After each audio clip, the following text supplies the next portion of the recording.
Salut les petits gars, si votre Superscope est en train de prendre la poussière depuis Noël dans un coin reculé de votre chambre, voilà de quoi lui faire reprendre du service.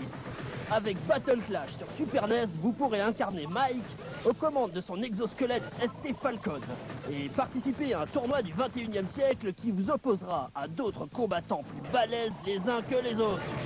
Et c'est donc armé de patience et du Superscope que vous pourrez faire un carton sur ces tas de ferrailles ambulants. Mais attention, il ne suffit pas de tirer dans le tas au hasard. En effet, chaque adversaire dispose d'un point sensible en dehors duquel vos mitraillages n'auront aucun effet. Autre problème, eux aussi vous tirent dessus. Alors, bon courage pour un jeu qui présente le double intérêt d'être beau et dont l'action se déroule sur un rythme infernal. On en prend plein les yeux et les oreilles. Et dans Télévisateur 2, on adore ça. Sortie courant après.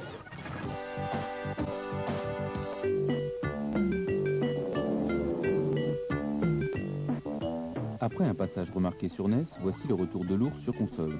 Cette fois-ci, Baloo est adapté sur Mega Drive. Le jeu en lui-même est toujours aussi original et mélange des niveaux de jeu de plateforme et d'autres en shoot'em up. Dans la partie plateforme proprement dite, Baloo doit ramasser un certain nombre de caisses pour accéder au niveau supérieur. À chaque fin de niveau, une porte s'ouvre et vous donne accès au boss de fin. L'étape suivante est un shoot'em up où vous devez faire un parcours pour le moins encombré d'ennemis dans des décors très sinueux.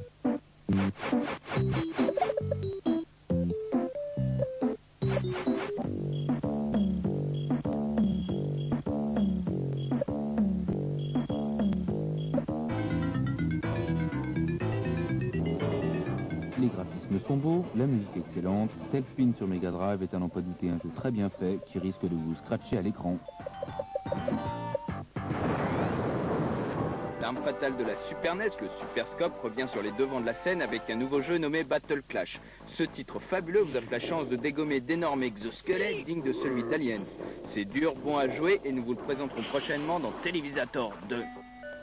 Le premier Mickey sur Master System fut une réussite en son temps. Cette suite s'annonce tout aussi fabuleuse. On y retrouve notamment pas mal d'éléments du Castle of Illusion de la Mega Drive. Prochainement disponible, Mickey Mouse 2 prouve qu'il est encore possible de faire de belles choses sur Master System.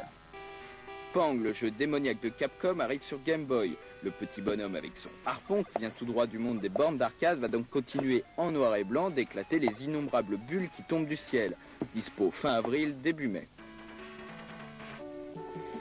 Et pour les frustrés de la couleur, vous pourrez aussi vous éclater sur Super Pang pour la Super NES. C'est plus jouable, très beau et particulièrement sympa à jouer dans cette version.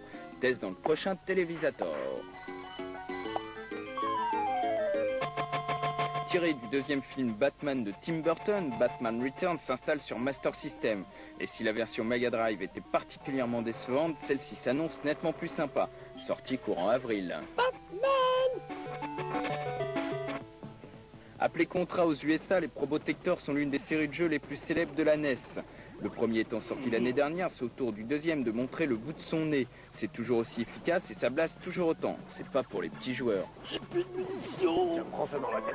Accrochez-vous bien car voici l'un des plus beaux et des plus fabuleux jeux de l'histoire des consoles. Tiny Toons. Les graphismes sont démentiels, la jouabilité presque parfaite et la bande sonore est digne d'un compact disc. Tiny Toons sort début avril pour la Super NES. Et l'on finit par un jeu de foot assez incroyable sur une machine qui ne l'est pas moins, la Neo Geo. Super Sidekick sort prochainement et proposera aux rares possesseurs de cette console de luxe une simulation assez spectaculaire de ce sport. La suite au prochain épisode. On l'a mis.